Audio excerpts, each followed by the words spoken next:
Bueno, ¿qué tal? Soy Paul Salmona, el director del Museo de Arte e Historia del Judaísmo en París.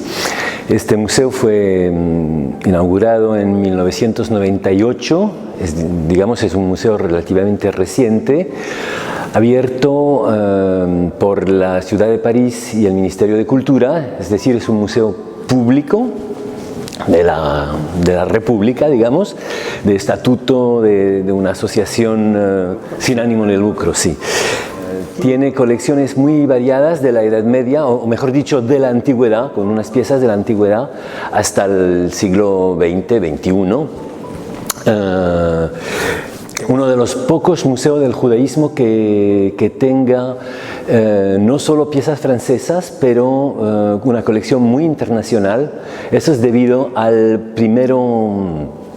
la primera colección que fue constituida en el siglo XIX por el anteabuelo de Claude Lévi-Strauss, el famoso antropólogo francés, que era un músico muy famoso en el siglo XIX y que empezó a coleccionar piezas de toda Europa.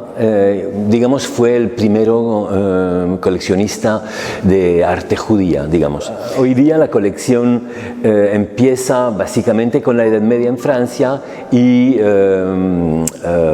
sigue hasta fines del siglo XIX y la Primera Guerra Mundial, en la cual los judíos tuvieron un papel muy importante en el ejército francés. También hay salas para muestras temporales que son muy importantes en la vida del museo.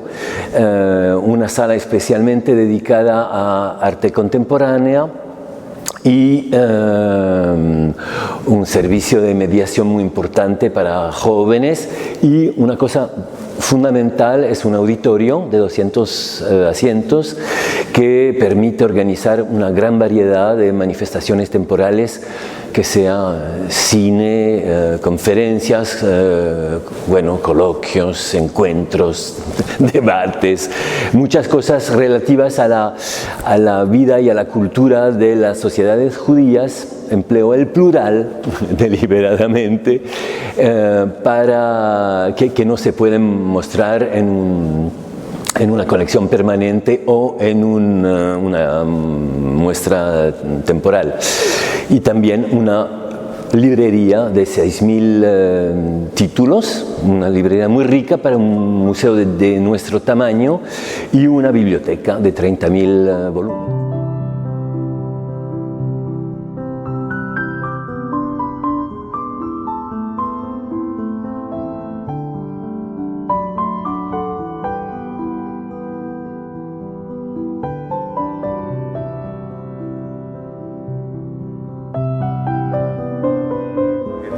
Es interesante comentar estos rollos de la Torá, porque lo que se conoce más que todo en Francia y a nivel general como historia de Europa es la expulsión de España, y estos rollos fueron copiados probablemente en España antes de la expulsión. Esto lo sabemos por el estilo de la escritura, un estilo español medieval típico. Son los rollos más antiguos de la colección, extremadamente preciosos, con una piel de gacela. Y bueno, eso se puede estudiar, ¿no? A nivel de estudios científicos. Y bueno, no conozco el término, los nombres de los árboles que fueron empleados, y además no se sabe, pero el adorno de los palos es extremadamente fino. Esto fue una donación reciente al museo de una familia judía originaria de Salónica, que tiene una casa en Córdoba, los Namias. Tienen una gran pasión por Córdoba. Entonces no se sabe exactamente si los rollos fueron copiados, si la Torá fue copiado en España o en un sitio donde emigraron judíos de España después de 1492, pero es de estilo español y es extremadamente antigua. Y bueno, como decía, lo interesante es que esta expulsión es la gran fecha de la historia judía y de la historia europea, porque, bueno, como se sabe, corresponde a la descubierta de América, bueno, la descubierta entre comillas de América, y a la toma de Granada y al final de la Reconquista. En realidad, este proceso de expulsión de los judíos de Europa lo empezaron los reyes franceses, los capesianos. Philippe Auguste, el primero, como decía, en 1182, un siglo antes de Eduardo I de Inglaterra, 1290, y como se nota, 3 siglos antes de los reyes católicos. Eso se sabe muy poco.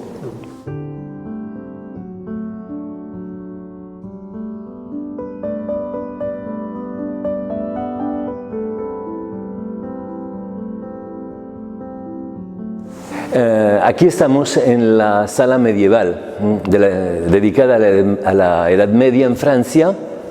Bueno, y no solo en Francia, también en España un poco, pero y aquí tenemos un conjunto sin equivalente, pienso, en Europa, de lápidas de un cementerio que fue descubierto en 1849 en el centro de París, a la esquina del Boulevard Saint-Germain y del Boulevard Saint-Michel, que no existían en aquel tiempo esos boulevards, pero y son lápidas que vienen de un cementerio judío edificado afuera de la ciudad medieval de París, como suelen ser los cementerios en la Edad Media, judíos en la Edad Media, igual en España, ¿no?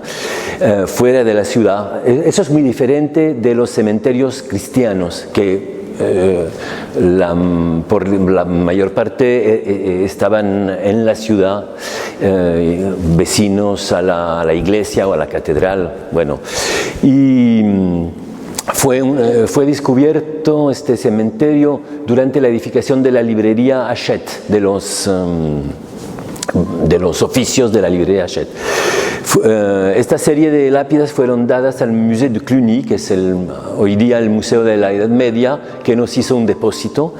Son muy importantes porque es el único conjunto de lápidas conservado por una razón muy sencilla, es que los judíos, tal como en España, fueron expulsados de Francia, no solo una vez, pero 3 veces por lo menos, en 1182, 1306 y 1394, es decir, muy antes de España. Eso es un hecho histórico muy poco conocido, bueno, a nivel general, digamos.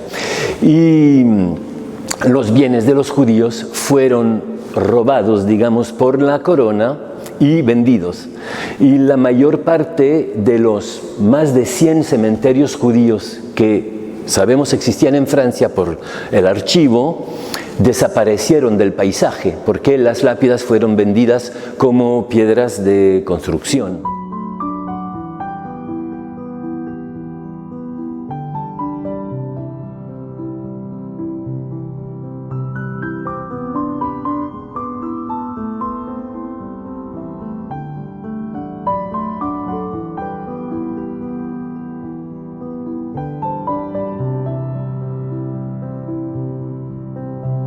Esta Arca Santa es una de las obras maestras del museo. Fue comprada durante el siglo XIX por Isaac Strauss. Es muy interesante porque la conocemos de manera muy precisa. Fue construida en 1472 para probablemente un oratorio privado de un judío de Módena, en Italia, y tenemos la fecha, y como se nota es de una marquetería extremadamente fina. Tiene como equivalente otro mueble que está en el Museo de los Cloisters en Nueva York, pero que no es un mueble judío.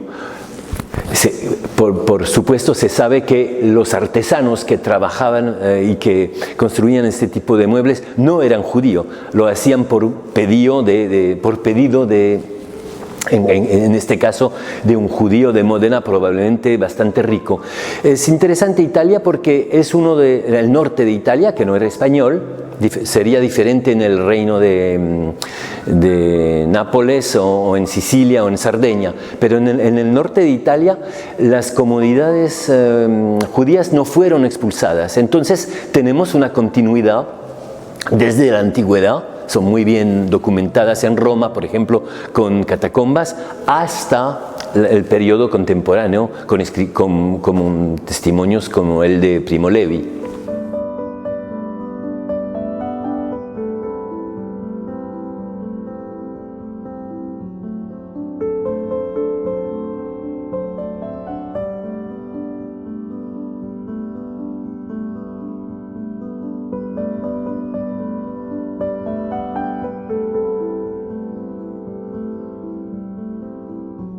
Entre las obras maestras de la colección sobre Italia hay estos 4 cuadros de un pintor veneciano del siglo XVIII, Marco Marcuola, que hizo estos 4 pequeños cuadros que no son cuadros extraordinarios a nivel artístico, pero que son documentos extraordinarios porque hay una boda en un apartamento veneciano típico, como se nota a izquierda, luego una circuncisión, también en un apartamento veneciano, se nota a través del estilo de la arquitectura, una Brit Mila, luego una procesión fúnebre y un cementerio. Y entre otras cosas el cementerio es muy interesante porque se nota de manera muy precisa la organización ortogonal de las tumbas, que es una de las características típicas de los cementerios judíos bien organizados.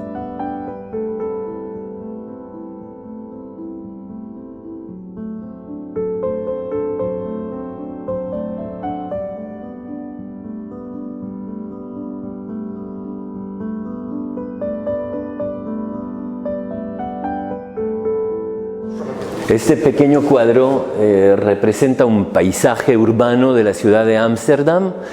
Fue pintado por Bergheide en 1682 y es muy interesante porque representa aquí la dicha sinagoga portuguesa de Ámsterdam, inaugurada en 1675. Y bueno, decimos portuguesa, pero en realidad se trataba de la comunidad hispano-portuguesa de judíos que salieron de España después de la expulsión y durante el siglo XVI y a principios del siglo XVII, porque incluso cuando eran conversos sinceros, eran perseguidos por la Inquisición. Entonces se constituyó en Ámsterdam una comunidad judía de origen ibérica muy importante y relativamente rica, que tenía vínculos con América y con el Imperio Otomano. Incluso vínculos familiares, y que tuvo la posibilidad y la autorización de edificar la primera sinagoga sin límites de tamaño de Europa, y que sigue siendo el mismo edificio hoy día, sin electricidad, que es una obra maestra de arquitectura.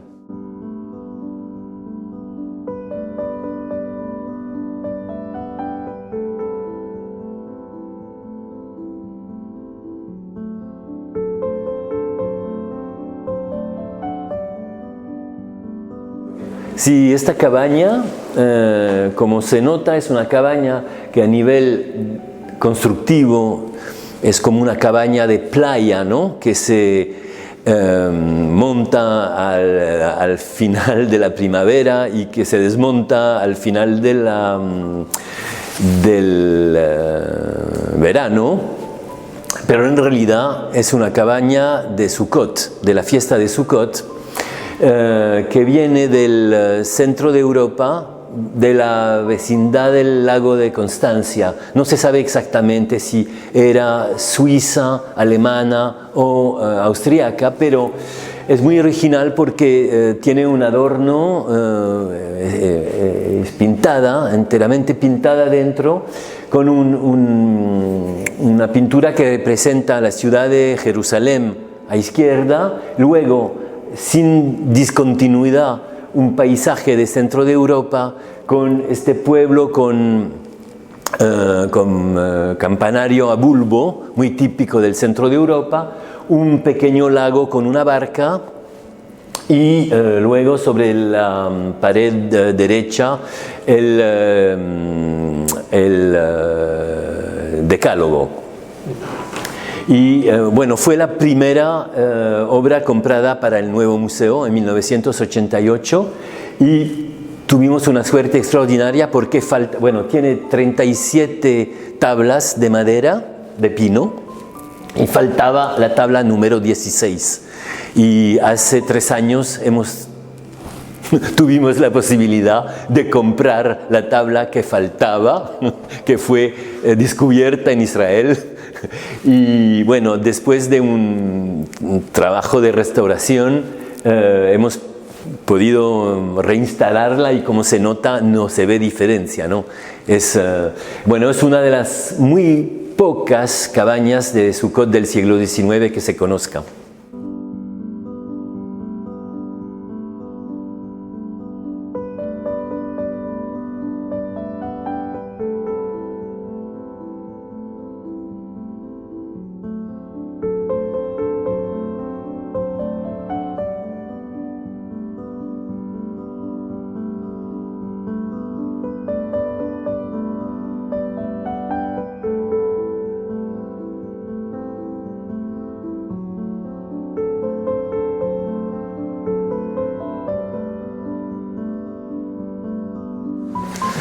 Como le decía, tenemos una conexión muy internacional, pero esas obras son obras, digamos, entre comillas, francesas, son modelos de sinagogas de Europa oriental, polacas sobre todo, o de Ucrania, que fueron realizadas en escuelas de una organización internacional de formación profesional que se llama en francés Organización Reconstrucción Trabajo, o RT, que tiene como 5 o 6 escuelas en Francia, pero tiene escuelas en todo el mundo, en Estados Unidos, en Argentina. Y lo raro es que esos modelos de sinagogas que desaparecieron, las sinagogas desaparecieron con los pogromes del principio del siglo XX, con la Primera Guerra Mundial y con la Segunda Guerra Mundial y la Shoah. Y esos modelos fueron realizados como obras maestras de alumnos de escuelas del OERT en África del Norte, en Argelia, en Marruecos, en Tunisia, bajo la dirección de profesores originarios de Europa Oriental que les dieron mapas, informaciones, documentación. ¿Cómo fueron realizadas como obras maestras? Chef-d'œuvre, entre comillas, diríamos en francés. Con el tiempo se convierten como obras muy preciosas, ¿no? Y son una documentación muy rara sobre este judaísmo del Yiddishland que desapareció completamente, como se sabe, lo que Rafael Abramovich llamó el mundo desaparecido, ¿no? A fines de los años 40.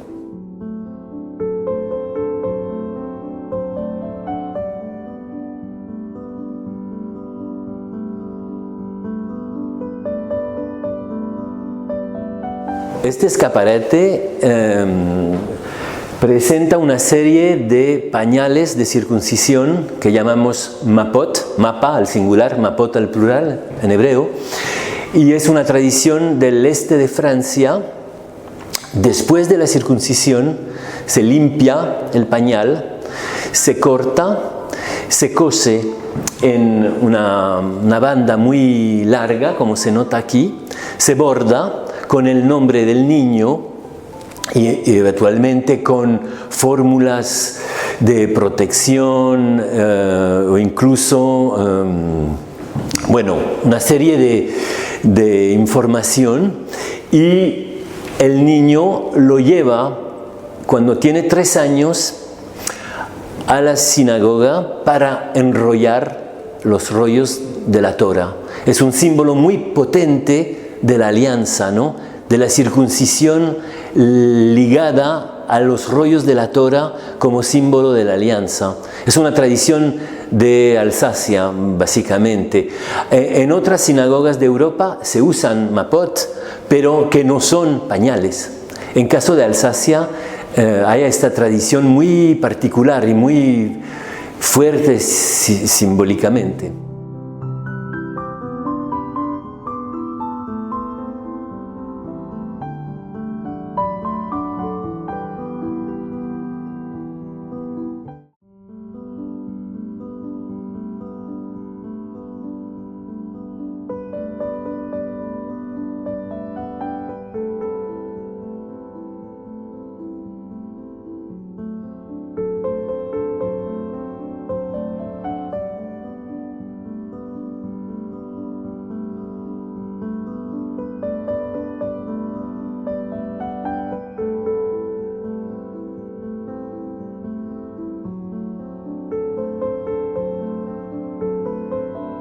Esta arca santa es una arca santa originaria de Estambul, en Turquía, que pertenecía a la familia Camondo.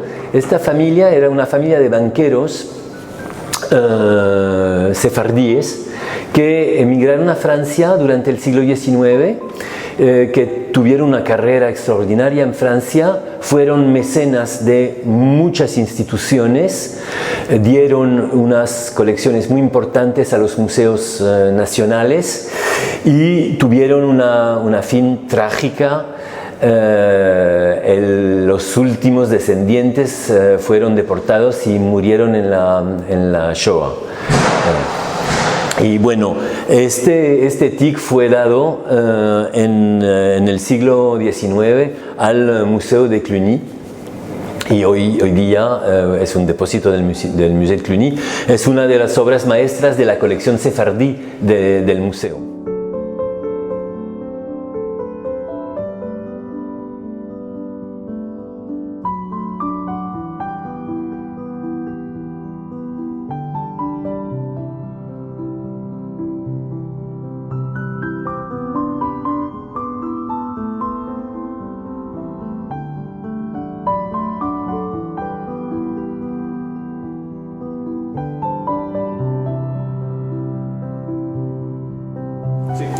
Sí, esta falda es también una de las piezas maestras del museo.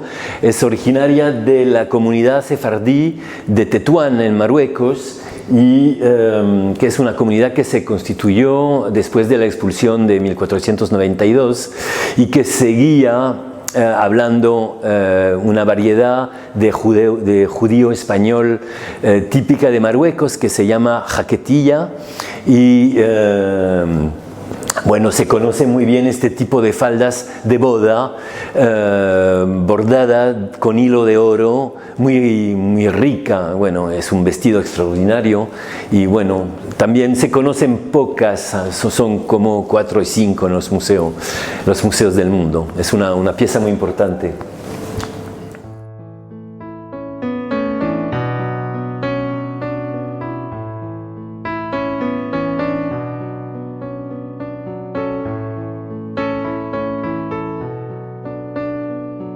Bueno, la historia de los judíos en Francia es una historia muy compleja, porque se sabe que hubo judíos en la antigüedad, hubo una comunidad importantísima en la Edad Media, especialmente en el norte de Francia, bueno, y se conoce bastante el comentario de Rashi, como lo dije. Rashi en realidad significa Rabbi Shlomo ben Yitzhak Atzarfati, bueno, Salomón, hijo de Isaco, el francés. Bueno, estas comunidades fueron expulsadas, pero y eso es la singularidad, digamos, de los judíos en Francia, pero demoraron en la región de Aviñón, porque esta región, el Comtat Venaissin, era bajo la jurisdicción del Papa. Entonces se demoraron comunidades en esta región, también en Alsacia, que no era francesa, que era tierra de imperio, y hubo la reinstalación de comunidades sobre la costa aquitana, de judíos que provenían de España y de Portugal, en varios sitios, pero sobre todo, digamos, Bayona y Burdeos.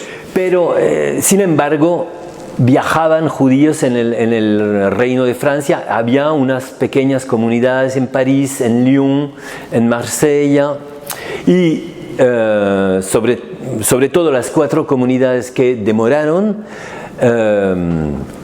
exigieron al momento de la revolución la emancipación, y esta emancipación llegó en 1791, bueno, 2 años después de la Declaración de los Derechos Humanos. Sin embargo, no fue inmediato.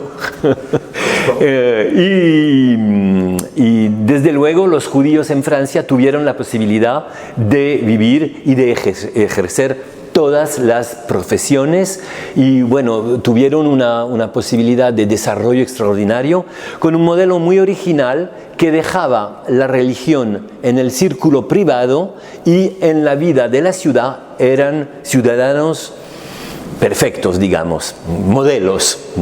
Este cuadro es un cuadro interesante porque representa la primera sinagoga edificada en Francia, en Burdeos, en 1812, por la bastante rica comunidad judío-portuguesa de Burdeos, originaria de la península ibérica, y con su arquitecto aquí, muy orgulloso, ¿no? que tiene el mapa de la sinagoga en la mano, bueno, símbolo del oficio de arquitecto.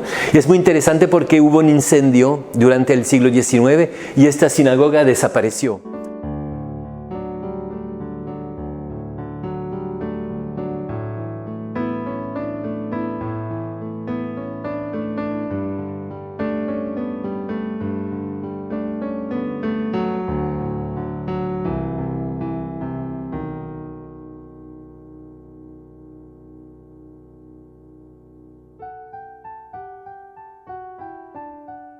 Sí, aquí tenemos 2 cuadros muy interesantes que representan una pareja de notables de la comunidad dicha portuguesa, de la nación portuguesa, como se decía en aquel tiempo, antes de la emancipación, de la nación portuguesa de Burdeos en 1820. Se nota la riqueza del vestido y la total asimilación de estos notables a la vida de la burguesía y de la aristocracia de Burdeos a principios del siglo XIX. Esta comunidad de Burdeos era la más rica cuando ocurrió la emancipación. Tuvo un papel muy importante para exigir del Parlamento la emancipación de los judíos, y habían tenido los primeros, antes aún de la emancipación, unos derechos para tener oratorios y un cementerio propio en la ciudad de Burdeos. Se trata aquí de Joseph y Rachel Furtado.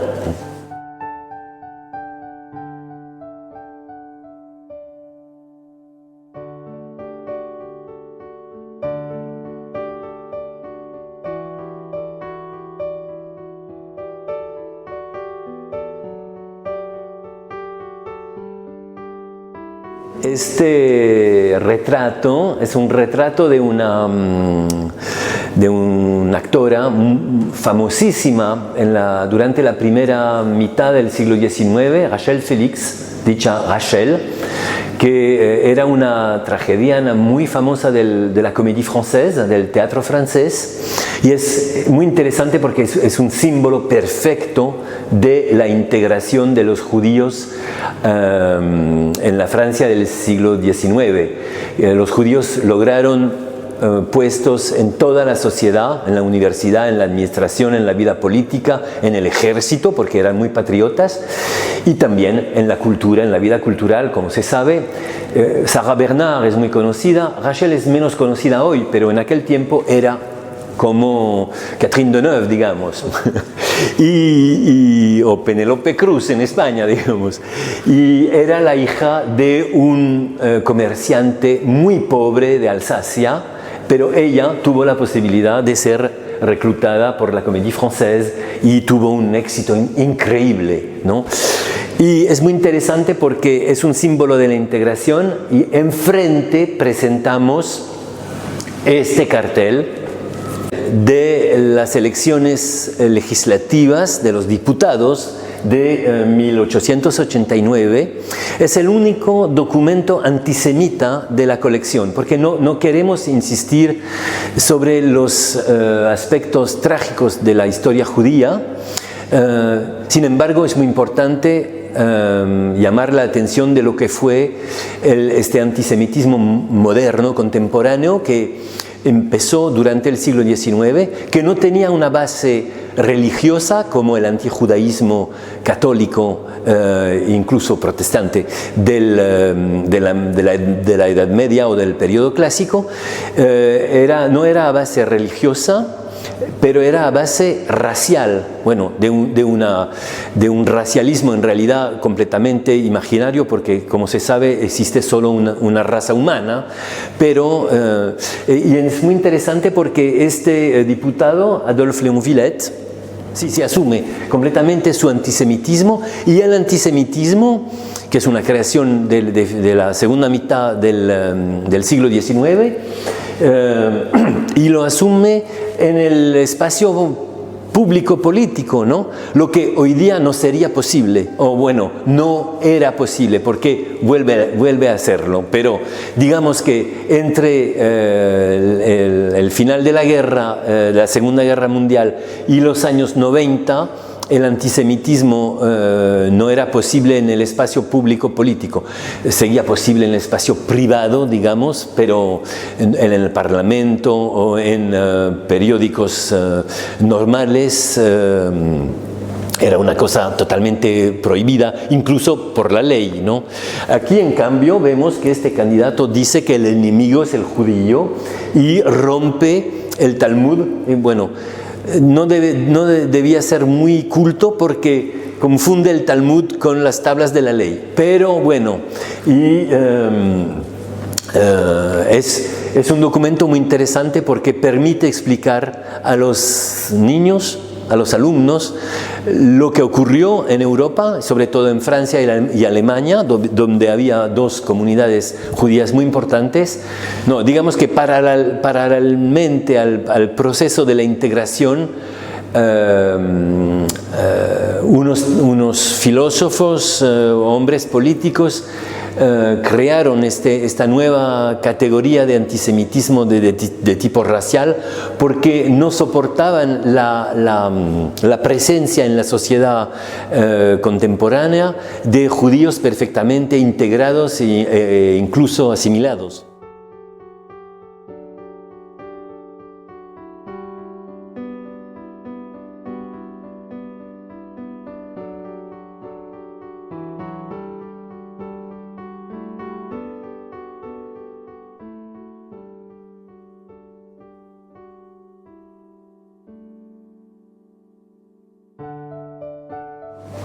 Bueno, aquí llegamos casi al final de la colección permanente, y con una serie de documentos sobre el caso Dreyfus, que es un momento importantísimo en la historia política, no solo del judaísmo, pero de Francia, porque después del proceso Dreyfus y de su rehabilitación, el Parlamento votó la ley de separación de las iglesias y del Estado. Como se sabe, Alfred Dreyfus era un un militar, un oficial de alto grado del ejército francés que fue acusado de manera totalmente injusta por haber traicionado a favor de los alemanes en los años 1890 y fue condenado y encarcelado en una isla pequeña enfrente de la Guyana francesa, l'Île du Diable, en condiciones horribles. Y bueno, hubo un movimiento de defensa de los intelectuales, básicamente judíos y protestantes, pero también figuras muy importantes como Émile Zola, el gran escritor de fines del siglo XIX, y un proceso, un primer proceso, un segundo proceso, y finalmente fue liberado y se demostró que era una invención completa de la jerarquía del ejército para condenar a un judío porque era un culpable cómodo en vez de condenar el culpable que se conocía, Esterhazy. Y bueno, y tenemos la oportunidad de presentar una serie de documentos porque la familia del capitán, era capitán en aquel momento, del capitán Dreyfus, nos dio 2.600 documentos sobre el caso, letras, cartas, artículos de prensa, fotos, etcétera, porque no quisieron, y es muy, bueno, admirable, digamos, no quisieron hacer comercio con esta documentación muy rica que tenía la familia.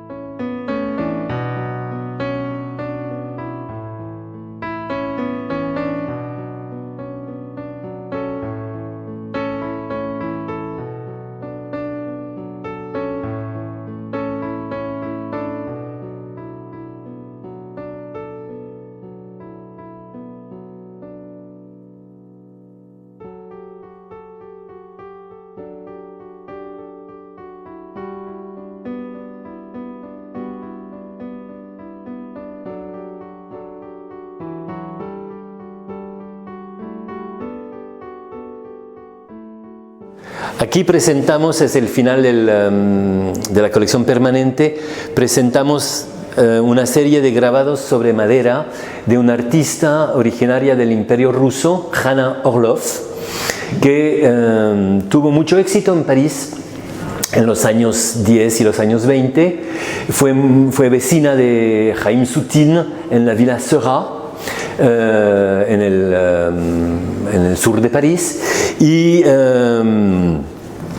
presentamos una serie de retratos grabados sobre madera. Es la primera adquisición que hice como director del museo, y esta serie, bueno, lo digo sin orgullo, lo digo porque es divertido. Esta serie de 12 retratos sobre madera que no existen en ninguna colección pública en Francia, los hemos comprado por 500 euros, es decir, casi nada.